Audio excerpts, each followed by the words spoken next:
Salut, bienvenue dans cette vidéo, je suis avec Roland à Lyon. Ce soir je suis avec Roland qui a le plaisir de partager avec nous son histoire. Roland, déjà pour aller droit au but, quel était ton problème et quelle solution finalement tu as trouvé et dans quel timing?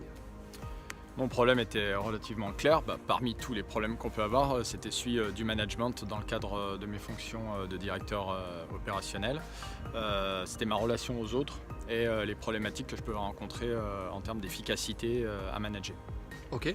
Et quand est-ce que tu t'es rendu compte justement que tu avais ces problèmes et à quel moment tu as trouvé que tu avais une solution en main finalement? Alors, le problème, je m'en suis rendu compte quand j'avais des soucis à emmener mon équipe dans l'efficacité, dans un esprit de groupe, dans les valeurs que je voulais transmettre à travers tout ça. J'étais incompris, je les trouvais décalés, inadaptés. Enfin bon, quand je retrouvais beaucoup de défauts. Et la deuxième question, c'était ? La deuxième question, c'est à partir du moment où tu as eu le sentiment d'avoir en main une solution, il s'est passé combien de temps en fait? En combien de temps tu estimes avoir trouvé une orientation? En 2-3 mois à peu près. En 2-3 mois. Ouais. En 2-3 mois, tu as compris tout ça?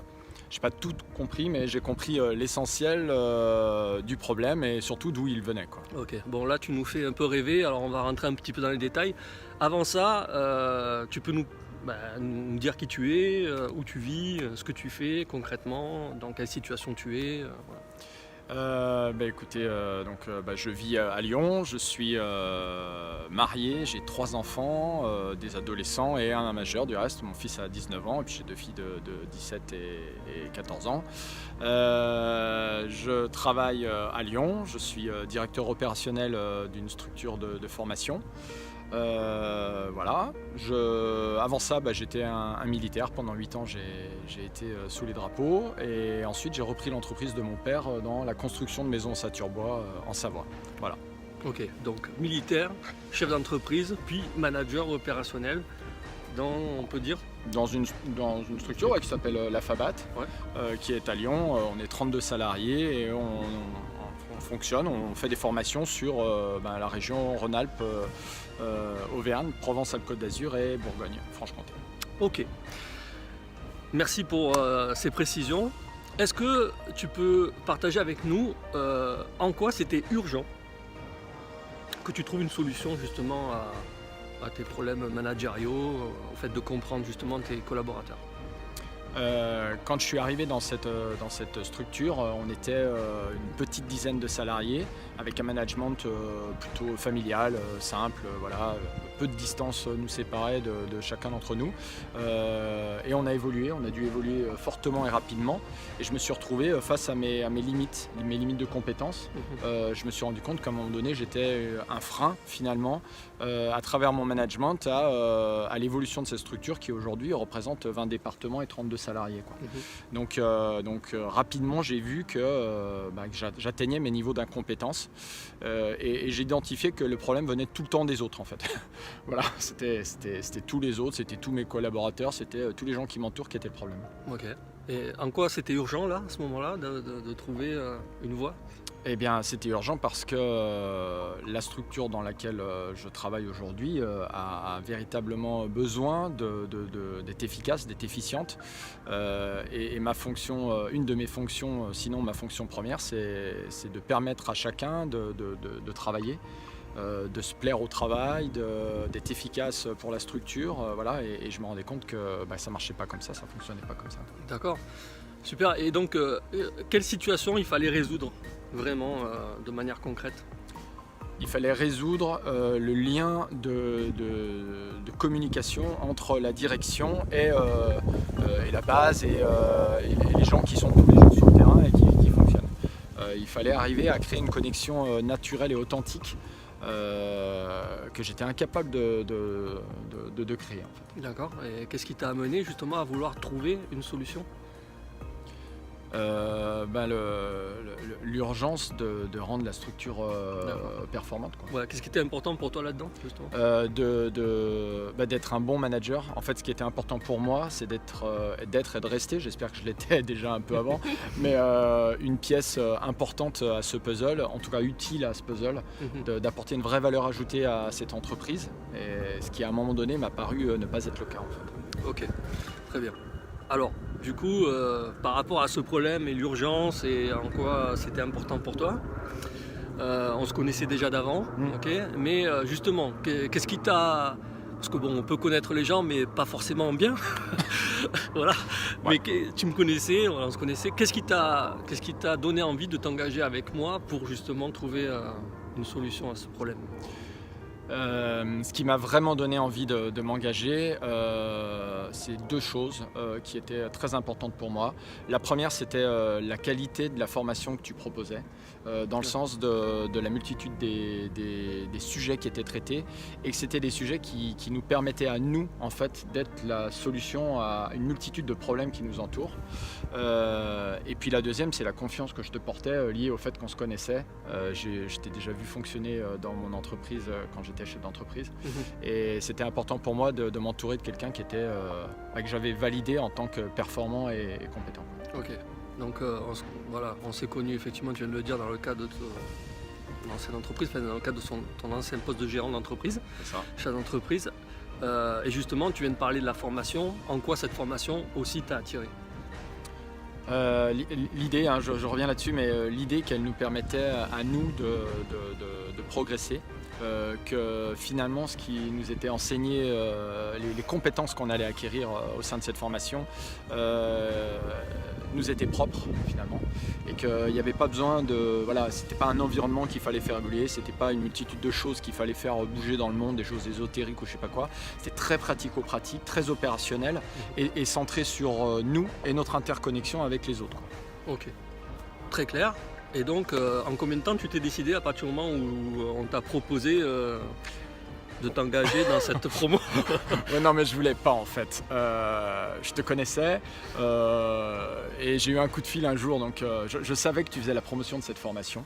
Je voulais absolument pas m'y inscrire donc j'ai pas suivi les vidéos, rien du tout. J'ai essayé de me déconnecter justement de tout ça pour ne pas avoir envie de venir.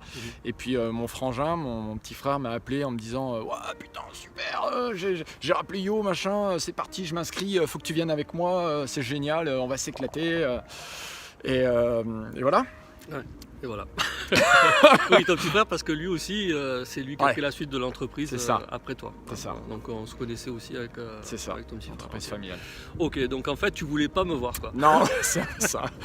Non, ouais, je voulais pas, ouais. Et tu t'es laissé embarquer. C'est ça. Bon, ok. Alors, du coup, est-ce que tu peux partager avec ceux qui nous regardent les résultats concrets que tu as obtenu par rapport à ta problématique, voilà. Concrètement, qu'est-ce que ça t'a permis de faire, quels sont les comportements que tu as pu développer et qu'est-ce que ça a solutionné? Ça a solutionné que je suis beaucoup plus paisible au travail, beaucoup plus naturel au travail. Je me pose moins des questions à dire est-ce que ce que je dois dire ça en réunion, est-ce que je dois manager comme ça, est-ce que ce que je vais dire va être compris, pourquoi l'autre comprend rien, voilà. Je suis beaucoup moins dans le jugement, beaucoup plus naturel. J'assume plus facilement aussi les décisions que je prends ou celles que je prends pas du reste, de dire là c'est pas le moment. On verra ça plus tard, ou alors au contraire d'être encore plus à l'écoute parce que j'identifie que la personne qui se tourne vers moi à ce moment-là a vraiment besoin de moi. Donc voilà, je crois que j'ai une meilleure perception des choses, des gens, ce qui permet d'être plus efficace dans le cadre de mon travail, en manageant de façon plus performante, j'espère. Super, et tu as un cas concret en fait, une anecdote peut-être de comment ça se manifeste au quotidien ou dans le cadre de tes relations professionnelles? Dans mes relations professionnelles, on va dire que les choses étaient un petit peu scindées, puis j'essayais de paraître pour un bon manager, voilà, dans le cadre professionnel, de ne pas trop mélanger vie pro, vie perso. Aujourd'hui, pour être plus concret, il y a des gens, des collègues de travail avec qui j'ai une relation qui est clairement tournée dans le professionnel et pas dans le personnel, parce qu'on a compris que finalement on n'avait pas de valeurs en commun, qu'on était là pour faire du job ensemble, point barre, et c'est ok, du reste on arrive à le faire très bien comme ça, les choses ne se mélangent pas. Et puis d'autres avec lesquels on s'est rendu compte qu'on avait bien au-delà du travail des valeurs communes, des visions communes, un vrai plaisir de se voir. Est-ce que tu peux définir les étapes par lesquelles tu es passé au cours de ce programme, qui peut-être ont été difficiles ou étaient peut-être compliquées, ou en tout cas qui ont demandé un investissement? On peut faire très court sur cette question-là. Je suis passé par l'étape le problème vient des autres à finalement je suis la clé de ce que de ce changement que je souhaite pour les autres. Finalement je vais déjà me l'approprier à moi. Donc dans cette formation on arrive en pensant que voilà, on va prendre des techniques, des choses, apprendre des choses un peu théoriques, mais finalement on se rend compte que y a beaucoup de choses à apprendre sur soi-même avant de pouvoir faire évoluer l'environnement professionnel ou personnel dans lequel on est.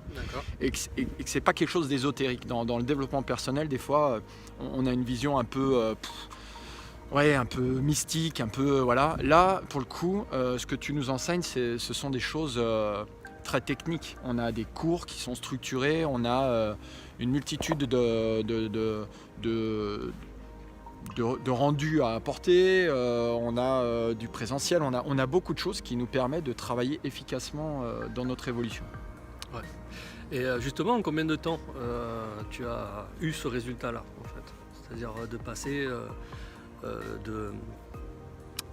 les autres à toi finalement, comme étant la solution.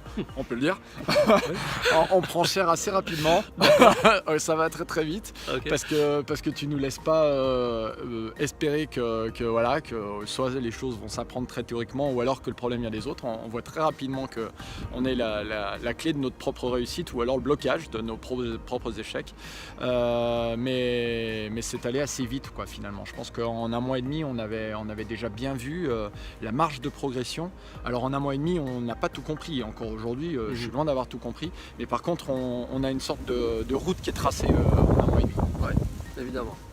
Ok, et donc aujourd'hui, par rapport à ces compétences, ces capacités, ces qualités relationnelles que tu sais mettre en œuvre, okay, qu'est-ce que ça te laisse entrevoir pour ton futur professionnel en tant que manager vis-à-vis de tes collaborateurs, même peut-être de ta carrière? Ça me laisse voir une partie de potentiel naturel qu'on a, ouais, et une partie, on peut le dire aussi, d'incompétence réelle qu'on a. Il y a des choses qui sont absolument pas naturelles, vers lesquelles j'ai plus du tout envie d'aller, plus envie de faire croire ou plus envie j'ai vraiment envie de profiter des compétences naturelles que j'ai, de développer d'autres compétences qui m'intéressent et finalement le champ des possibles professionnels me paraît maintenant très très large. J'espère pouvoir faire bénéficier de mon évolution à l'entreprise pour laquelle je travaille et puis d'ouvrir le champ, de la développer, d'apporter une multitude de choses, quoi. Ok. Donc, tu sens l'âme d'un leader finalement? Ouais, on craint moins de l'être et j'en suis pas, c'est important que je le dise pour moi en tout cas, c'est que j'en suis pas le leader justement, je suis pas le directeur général de la structure, hein, je suis qu'un directeur dans cette structure et justement d'accompagner le leader, ça donne pas envie de manger tout le monde et d'être plus fort que tout le monde, on se sent pas champion du monde en ayant fait cette formation, justement on se retrouve peut-être encore plus humble, mais avec une vraie volonté d'accompagner les gens, que ce soit son patron, sa patronne ou ses collaborateurs ou ses subalternes. Il n'y a plus de barrière dans ce sens-là. Ok. Et pour finir, quels sont tes bénéfices au quotidien pour toi en tant que personne et dans ta vie? Je m'enflamme moins. Dans ton écosystème. Je m'enflamme moins, je m'énerve moins sur les gens en général. Je suis beaucoup plus à l'écoute. J'ai beaucoup appris à écouter. Essayer d'écouter les gens et puis de les accompagner et moi-même de m'appliquer ce que j'essaye de faire aux autres aussi, quoi. Et avant la formation, tu pensais écouter les gens? Non. Je suis un ancien militaire, hein, j'ai dit, hein, donc j'écoutais à peu près comme un militaire, quoi. C'est avance, marche, trêve. Mais non, c'était pas trop mon truc, ouais. Ok, bon. Écoute, Roland, merci pour ce témoignage. De rien. Merci de nous avoir écoutés. Je vous dis à très bientôt dans une autre vidéo. Merci Roland. De rien. Ciao. Merci, Yo. Salut.